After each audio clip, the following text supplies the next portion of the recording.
سڵاو بینەرانی عزیزی تەلەڤیزیۆنی کۆمەڵا ئەم کاتە و گشت کاتێکی ژیانتان پڕ بێت لە شادی و کامەرانی. لە ئاڵلقەیەکی تر لە بەرنامەی دیدار و ڕاوەوە هاتوینێتەوە خزمەتان بۆ پێشکەشکردنی بەڕێگە و بابەتەکانی ئەم بەرنامەیە. لە ئاڵلقەی ئەم هەفتەیە بەرنامەکەماندا دوو بابەت و یەک شعرتان پێشکەش دەکەین کە یەکەم بابەت بە ناوی سروشتی ژن و جەستەی ژن لە نووسینی بەڕێز عادڵ عوسمان و چاودێریکردنی خۆز لە لای ژنانی نووسەر لە نووسینی خاتون سوهەیلا مەیهەمی شاعر و نووسەر لەگەڵ یەک نمونە لە شارەکانی بەڕێزیان. بۆ هیوایە ناوڕۆکی بابەتەکان جێگەی سەرنجی ئێوەی ئازیز بێت. ناو بڕێک ببینین ئەچینە سەر بابەتەکانمان.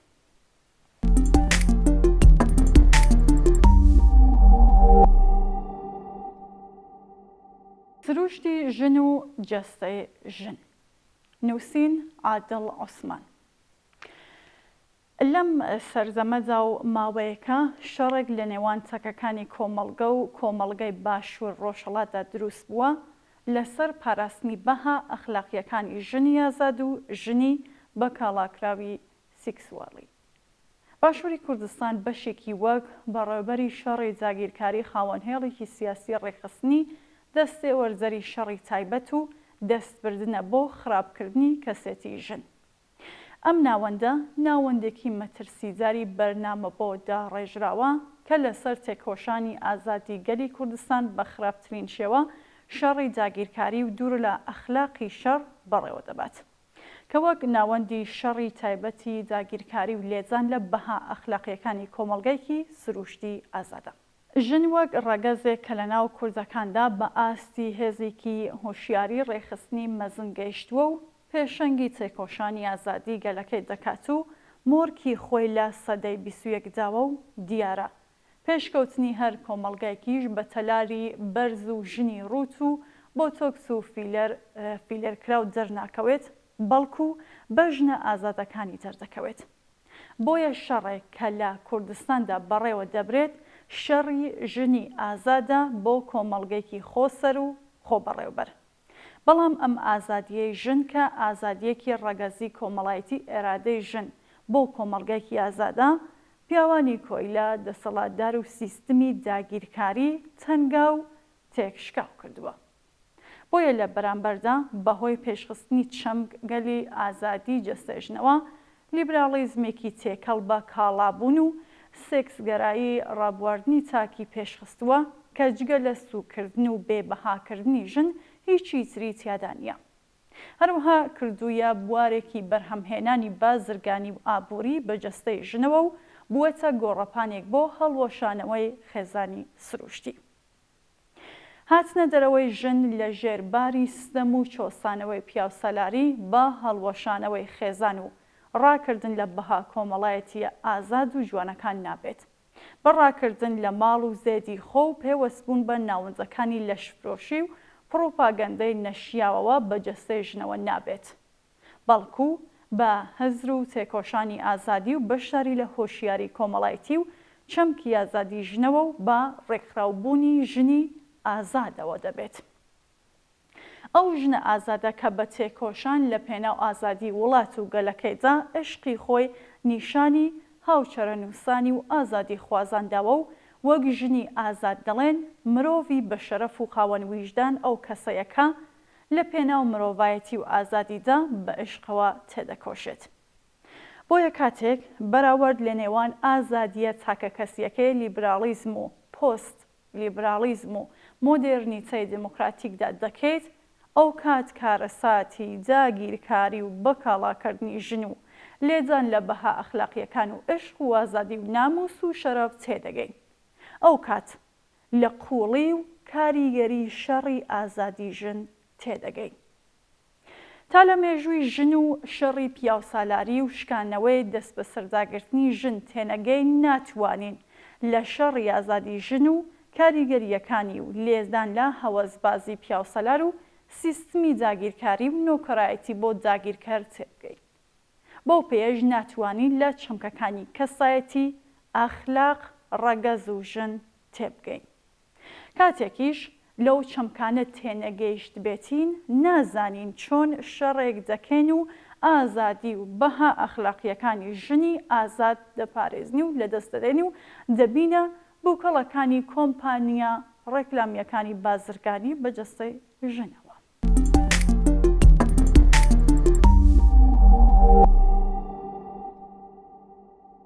لێرەوە دەچمە سەر ئەو لایەنەیە کۆمەڵگا کە لە دژی ئەو بەکاڵاکردنەی ژن دەوەستێتەوە کە دوو ڕەهەندی هەیە. یەکەمیان وەستانەوەی کۆمەڵگەیە بۆ بەرگری لە بەها ئەخلاقیەکانی ژنی سروشتی. دووهەمیان پەرەپێدانی شەڕی جاگیرکاری و تایبەتە بەرامبەر تێکۆشانی ئازادی ژن. ناڕزایەتێکی زۆر لە دژی ئەو وێنەیەی کە گوایە پێیان نەزانیوە وەک ژن و مێرد دەردەکەون دەرکەوت. زۆرێک لەوانە ئەو ناڕزایەتیەیان بە کۆنەپەرستانە و دواکۆچوانە ناساند و هەندێکیش بە ناوی ئازادی تاک و جەستەی خۆمەوە پشتیوانیان لێکرد. لە ڕاستیدا زۆرینەی کۆمەڵگە وەک سروشتی کۆمەڵایەتی لە دژ وەستانەوەکەیان دیوی پاراستنی بەها کۆمەڵایەتیە جوانەکانی هەیە کە ئەو شێوازە دوورە لە ڕەوشتە جوانەکانی کۆمەڵگایەکی پێکەوەیی و دوور لە بەرژەوەندی بازرگانی و پارە پەیداکردن. بۆیە بە سروشتی خۆی پاراستنێکی مۆراڵی بەها کۆمەڵایەتیەکانە. ئەم کۆمەڵگە کوردیە سروشتیە بەرامبەر بە ژن هێندە جاخرا و کۆنەپەرستانە نەبووە کە ژن ڕابکات و بچێتە ئەو ناوەندەی وەک تەنافی جاڵجاڵۆکە چێندراوە بۆ خراپکردن و لێدان لە ژن و کردنی بەکاڵا و هۆکاری هەڵوەشانی خێزان و بەها پێکەوەیەکانی خێزانێکی سروشتی. ناکرێت هەر ناڕزایەتێکی کۆمەڵگە بۆ بەرگری لە بەها کۆمەڵایەتیەکان بە کۆنەپەرستی و دواکەوتووی بچوێندرێت. دەکرێت کەموکۆڕی هەبێت و هێزەکانی فشار خراپ وێنە بکەن. بەڵام ئەرکی تێکۆشەرانی ئازاد ئەوەیە کە لە قوڵایی هێرشی ناوەندەکانی شەڕی تایبەت تێبگەن و بە هۆشیاریەوە نەهێڵن گوشارە نەرینیەکانی ڕەخنەی کۆمەڵگە بۆ پاراستنی بەها ئەخلاقیەکان بەلاڕێدا ببرێت و بکرێتە شەڕی نێوان پێکاتە و بەشەکان و پارچەکانی کوردی و کۆمەڵگە. ئازادی جەستە خراپترین گۆرزی نێئۆلیبرالیزمە بۆ لێدان لە ئازادی ژن. بەڵام لەولاوە کار لەسەر لێدان لە هەوەسبازی پیا و سێکسوالیتی ناکات. بەڵکو جەستەی ژن دەکاتە کاڵای شوێنە جیاوازەکانی نرخ جیاواز بۆ پیاوان و لە جەستە و ڕۆحی ژنی پێدەدات. لە ئازادی جەستەدا حسابێک بۆ ڕۆحی ژن ناکرێت، بەڵکو لە ڕووی نرخەوە مێشکی ژنیش بەستراوەتەوە بە پارە و دەستکەوتەوە. هەر یەکە لە ئەندامەکانی جەستەی ژندا بەشی جۆر و کاتی چێژ بە پیاوکراوە و نرخەکەشی بە گوێرەی کات و جۆری جەستە و لەزە دیاریکراوە. بۆیە ڕۆحی ژن ڕۆحێکی مردوو کاڵایکی کەوتوو لە بەردەستی پیا و چێژەکانیەتی. لێرەوە چەندە ڕۆحی ژن چه سروشتی و چه هۆشیار بکوژرێت ئەوەندە کۆمەڵگە دەمرێت و دەکوژرێت و بەوەش سیستمە داگیرکاریەکان قازانج پەرستەکان و بازرگانیەکان بە ئامانجی داگیرکاری و لێدان لە بەها کۆمەڵایەتیەکان دەگەن. لە کوردستاندا شەڕێکی بە بەهای ڕەگەزی لە دژی داگیرکاری، پیا و سالاری و کۆیلەکردنی ژن بە پێشەنگی ژنی ئازاد و ئایدۆلۆژیای ژنۆلۆژی بەڕێوە دەچێت و لە ژێر گوتاری ژن ژیان ئازادیدا مۆرکی خۆی لە سەردەمەکە داوە و پێویستە هوشیاری کۆمەڵگەی باشوور و خۆرهەڵاتی کوردستانیش لە ئاز بەرپرسیارەتی ئەو تێکۆشانەدا خۆی ڕێک بخات وە ببێتە کۆمەڵگەی ژنی ئازاد و ئەو ناوەندەی شەڕی ڕەگەزی سووک و ڕەسوا بکات. بۆیە پێویستە کۆمەڵگەی پارچە و بەشەکانی کوردستان نەکەونە داوی شەڕە جۆراوجۆرەکانی تایبەتەوە و ئاڵای یەکیەتی و یەکپارچەی تێکۆشانی ئازادی بە هۆشیاریەوە بەرز بنەوە و پارێزگاری لە بەهاکانی خێزانی هۆشیار و بەها مرۆڤایەتیەکان بکەن.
چاودێریکردنی خۆت لە لای ژنانی نووسەر لە نووسینی بەڕێز سۆهەیلا مەیهەمی. خۆت سانسۆرکردن تایبەتمەندی و میراتگەری مرۆڤ و کۆمەڵگایەکی دەستپەروەرزەی دەسەڵاتێکە کە ساڵانێکە ساڵ بە ساڵ لە بازنەی دیکتاتۆریەتدا هەڵسوڕاوە و خۆسانسۆرکردن لەم کۆمەڵگایەدا دەبێتە باو. ئێمە لێرەدا لە باسی ئەدەبیاتدا بەربڵاوی بەم باسە گرنگە دەدەین کە چۆن ژن لە کۆمەڵگای پیاوسالاردا هەموو کات پێوەرەکانی بە باڵای پیاو دەپێوێ و بەردەوام لە ژێر ڕەکیفی پیاوانەدا خۆی سانسۆر کردووە. بەدڵنیایەوە ئەم سەرڕۆیە لە ناخیدا جێگیر دەبێ و خۆت سانسۆری دەست پێ دەکات و سڕینەوەی خۆی و سڕینەوەی کەسانێکی دیکە دەست پێ دەکات. ژن لە وێنای چەکێک ئەم سانسۆڕە بەکاردەهێنێ بۆ خۆت بەهێز پیشاندان لە بەرامبەر چاوی پیاوان و هەر ئەو بۆ نمونە ئارامیە دەرونیە دەبێتە هۆی پەراویزخرانی و لە فڕین و هەوڵدان بەرەو هەرێمی خەونەکانی بەجێ دەمێنێتەوە لە پەراوێزدا و لە بازنەی بۆچوونی پیاوانەدا قەتیز دەبێت و ئەدەبیاتی ئەم ژنانە زایڵەی ئەم بیرۆکەیە.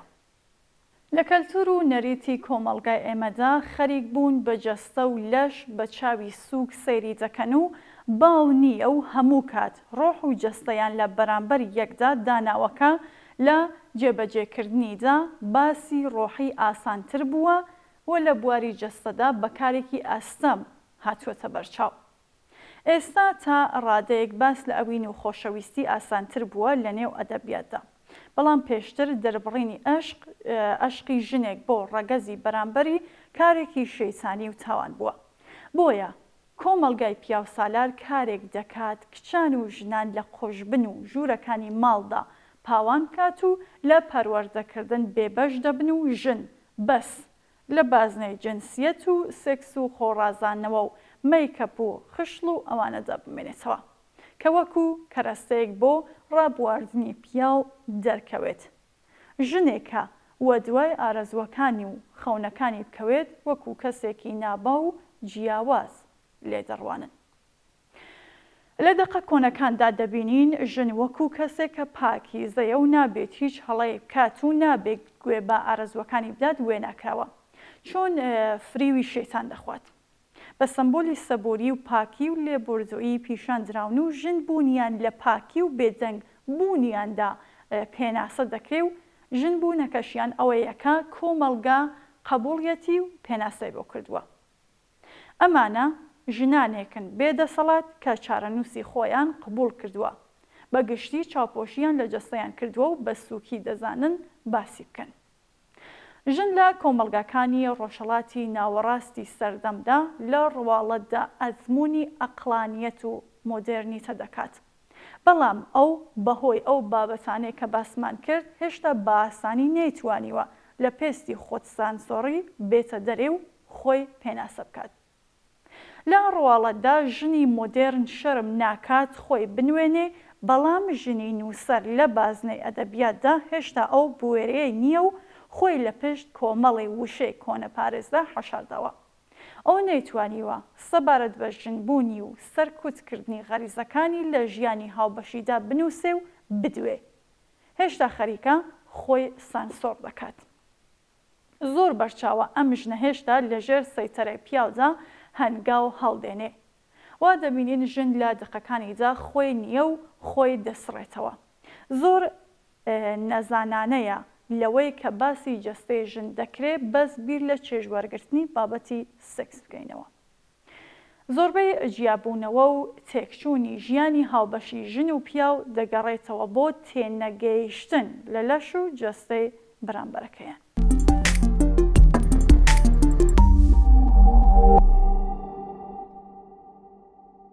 زۆڵەیخە ژنێکە ناتوانێت ڕێگری لە خۆی بکات و ژنێکی مەکربازە.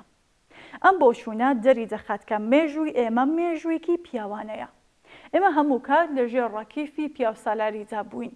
یاسای پیاوانە و دەم و دەستگای بەهاداری پیاوانەمان بووە. لەوە ڕواڵەتدا ئێمە بەرەو پێش دەڕوین و خوێندن و ئیش و چالاکی کۆمەڵایەتی و مافی دەنگ و هیترمان هەیە، بەڵام هەمووی ئەوانە لە ژێر سەیسەرەی پیاودا ڕۆڵ دەگیڕێ و بەردەوام بەرهەمهێنانەوە دەکات. ژولیا کریستۆڤا فەیلسوف و ڕەخنەگری ئەدەبی دەڵێت خواستی ژنان بۆ خۆتاریفکردن لە هۆگرایەتی داهێنانی هۆنەر و بەتایبەت خۆڵقاندنی ئەدەبیاتدایە. ئەمە بۆ واتایە نییە کە ئەدەبیات دەتوانێت لە بەرەنگاربوونەوەی نەریتنەکانی کۆمەڵگا هەندێک جار هۆشیارانە پەردە لەسەر نهێنیەکان لابات و نەوتراوەکان و بێدەنگیەکان لە ڕێگەی ئەدەبیاتەوە بوترێ. پرۆسەی ئەدەبیات دەتوانێت هەموو ئەو خاڵە گرنگانە کە سەرپۆشیان بەسەرەوە بخاتە ڕوو. خاڵێکی گرنگ لە جیهانی ئەدەبیاتدا ئەوەیە ژنی ڕەخنەگرمان لە ئەدەبیاتە بە دەگمەن دەست دەکەوێت و ئەمە هۆکارەکەی دەگەڕێتەوە سەر ئەو باسانە کە کردمان و ئەگەرچی لەم سەردەمەدا خەڵاتی ئەدەبیش دەکرێن و وتنەوەی کێشەکانی ژنانیش بەرچاوە، بەڵام ئەمیش هەر لە بازنێکی بەرتەسکدا ماوەتەوە. گۆڕەپانی ئەدەبیات تریبوونی وتنەوەیە، ئەو شوێنەیە کە ژن دەتوانێت باس لە لووتکەکانی فڕین بکات و جەنگ هەڵبڕێت، بەڵام بەخستنی تووشی ئاستی نزمی کولتوری و ئابووری پەروەردەیی دەبێتەوە، چۆن سیستم و کۆمەڵگە ئێمە پیا و سالارە و توانەکانی ژنی بەرتەسک و سنووردار کردووە. بە هەرحاڵ ژنی سەرجەم هەوڵی ئەوە دەدا جیهانێکی ژنانە بخولقێنێ کە پێناسەی خۆی بکات و لە زمان و هۆنەری ژنانە هەروەک ڤیرجینیا وۆڵف دەڵێت ماڵێک بۆ خۆی دروست بکات، بەڵام بربەست و کێشەکانی ئاین و کولتور و کۆمەڵگا بەردەوام دیوارێکی زۆر بەرز بووە تا ڕێگری لە یاخیبوونی ئەدەبیاتی ژنان کات. دەقی ژنانە بەرهەم دێت، بەڵام بەکار ناهێنرێت. ئەلبەت ئەدەبیاتی سەردەم لەسەر ڕووتی حاشاڵێکردن بنیاد نراوە کە بە پۆست مۆدرن و یا ئەدەبیاتی زمان و ئەدەبیاتی جیاواز دەتوانین ببینین. ڕوانگەیەکی دیکە لە بەرەی چواردا ئەوەیە شتێک بە ناوی ئەدەبیاتی ژنانە و پیاوانەمان نییە. لەم ڕوانگەیەدا ژن و پیا وەکو دوو چاودێر سەری یەکدی دەکەن. بە هەرحاڵ گەشەی ئەدەبیاتی ژنان لە ڕۆژهەڵاتی ناوینجا و بەتایبەت لە کوردستان ڕۆژ بە ڕۆژ لە گەشەدایە و هاوتەریبی جیهانی مۆدرنیتە ڕێدەکات و ئەدەبیات چەشنێکی زاوزێ و خۆڵقێنەرە و تەنانەت شەرخواستترین دیکتاتۆرەکان لە ژنێک لەدایک دەبن. ژنانی نووسەر لەم سەردەمەدا هەوڵی خۆیان داوە ژنێکی هەزرمەند و خاوەن بیر با تایبەتمەندیەکانی خۆیان پێناسە بکەن و لە بەرامبەر دەسەڵاتێکی بەهێزی پیاوانەژنا بەردەوام لە خەباتدان.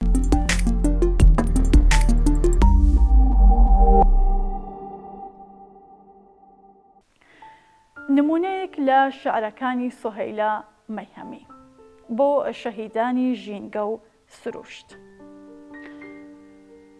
زەردەخەنەت مەتۆرێنە لە کاتژمێری گوڵە بە ڕۆژەوە دەبێ بۆ غوربەتی ئەم دارستانە چرا بدوێ. لە هەڕەتی شەوە زەنگدا ترپەی هەنگاوەکانت هەدای بەڕوو بێت. ئەی تۆ شانامەی شەوانی شەرا، هەناسەت بە کێها درەخت دەسپێری، دەستەویەخەی ئاگر سنەوبەری تەڕ بدوێ. ئەمشەو هەر دڵۆب بوو لە چاوی زاگرۆس تا زرێباری خنکان خۆری برینان هەڵدەهات. ئاسمانی کپکراوی ئێرە بە تەمەنی پیری تینوێتیدا هەورێکی شەریفی پێویستە، دەستپێکی سرودی باران لە پەنجەکانیدا. سوێن بە پێکەنینەکانی سەوستان ڕەهێڵەی ئەم کاروانە کەروێشکە دەکا، هەتا شیعری خۆشەویستیتان هاواری بەڕوویە. ڕووبارەکان بنووسنەوە بە داوێنی گەڕ، تۆ کە ڕۆحت با قاری برینی خاکدا ئۆقرە ناگرێ. هاوڕێ، دڵ بە درەختبوونت دەبەخشم، بە برژانگی ئاسماندا ماتەمێکی تەڕ دەمێنێت. بگەڕێوە وەکو هەمیشە جلی ڕەش لە دارستان داکەنە، بە پێکەنی نەشینەکانت. تۆ دەزانی خاچی ڕێگاکانی هاوار بلۆق دەکا، بۆغزێکی نامۆ گەروی چیا دەتۆقێنێ، کە بژێوی کۆڵبەرێک تفەنگ بیخوات و منداڵانی بوونە لەرزە تۆ نەدۆزنەوە. ئەم تابوتە تەژی لە بۆنی پونگە و هەزبێ مەچۆ، ئاوەڕێ بەوە ئاوری دڵی زرێبار و مەریوانی مەراق.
شيدان باغي شيرم حلوي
بەڵێ ئازیزان و بینەرانی خۆشەویست بەم شێوەیە هاتینە کۆتایی بەرنامەی ئەمڕۆشمان. زۆر سوپاس کە چاکوێستا بینەرمان بوون تا بەرنامەیەکی تر و هەفتەیەکی تر و دیدار و ڕاوێکی تر ماڵەوە.